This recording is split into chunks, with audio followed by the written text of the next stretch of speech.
Seja bem-vindo ao nosso canal. No vídeo de hoje, vamos falar sobre Jerônimo Savonarola. Ele que não é tão conhecido, mas desbravou a luta contra a Igreja Católica em defesa do verdadeiro Evangelho através de suas eloquentes pregações. Morreu queimado em praça pública dizendo: "O Senhor sofreu tanto por mim." Se inscreva em nosso canal para nos ajudar a trazer mais conteúdos como esse. Se você tem alguma dica de homens e mulheres que dedicaram a sua vida a Deus e ao Evangelho de Cristo, deixe nos comentários e vamos preparar um vídeo especial. Então vamos lá.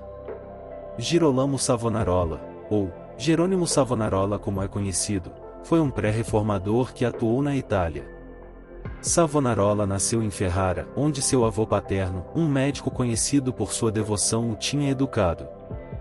Desde a sua infância foi instruído de acordo com os princípios cristãos que o levaram, ainda jovem, unir-se à ordem dos pregadores dominicanos. Em pouco tempo Savonarola se destacou por ser estudante da Bíblia e por sua vida santificada. Jerônimo era terceiro dos 7 filhos da família. Nasceu de pais cultos e de grande influência. Seu avô paterno era um famoso médico na corte do Duque de Ferrara e os pais de Jerônimo planejavam que o filho ocupasse o lugar do avô. No colégio, era aluno exemplar. Os estudos da filosofia de Platão e de Aristóteles deixaram ele com a alma sedenta.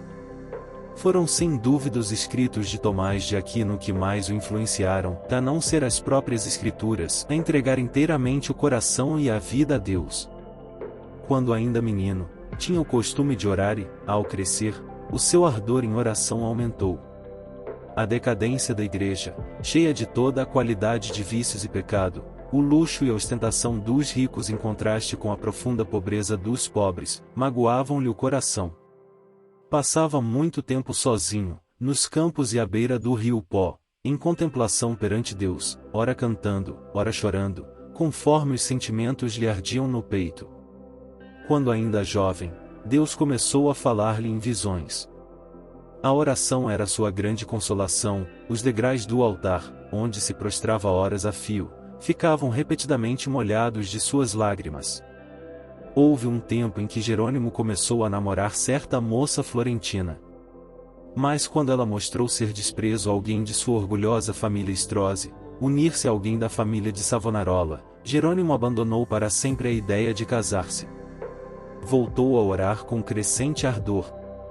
Enojado do mundo, desapontado acerca de seus próprios anelos, sem achar uma pessoa compassiva a quem pudesse pedir conselhos, e cansado de presenciar injustiças e perversidades que o cercavam, coisas que não podia remediar, resolveu abraçar a vida monástica. Ao apresentar-se no convento, não pediu o privilégio de se tornar monge, mas rogou que o aceitassem para fazer os serviços mais vis, da cozinha, da horta e do mosteiro. Na vida do claustro, Savonarola passava ainda mais tempo em oração, jejum e contemplação perante Deus.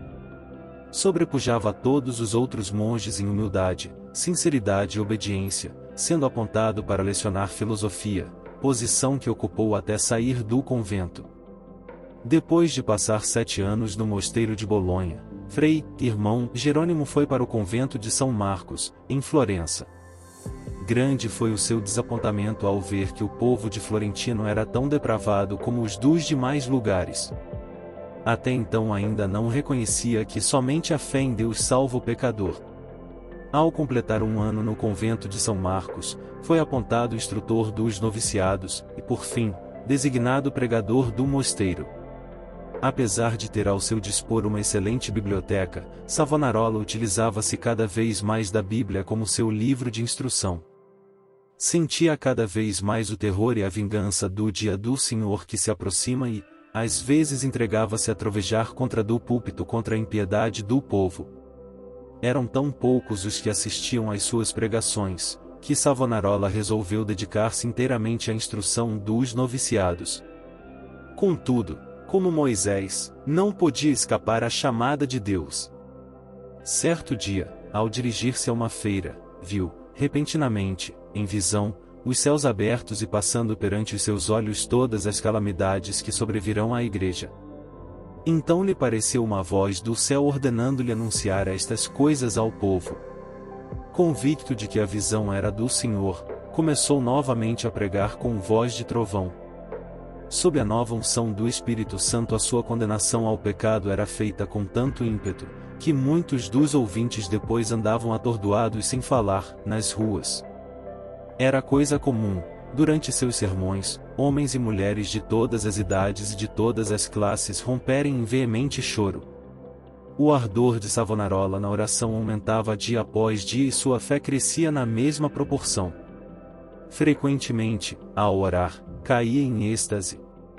Certa vez, enquanto sentado no púlpito, sobreveio-lhe uma visão, durante a qual ficou imóvel por 5 horas, enquanto seu rosto brilhava, e os ouvintes na igreja o contemplavam.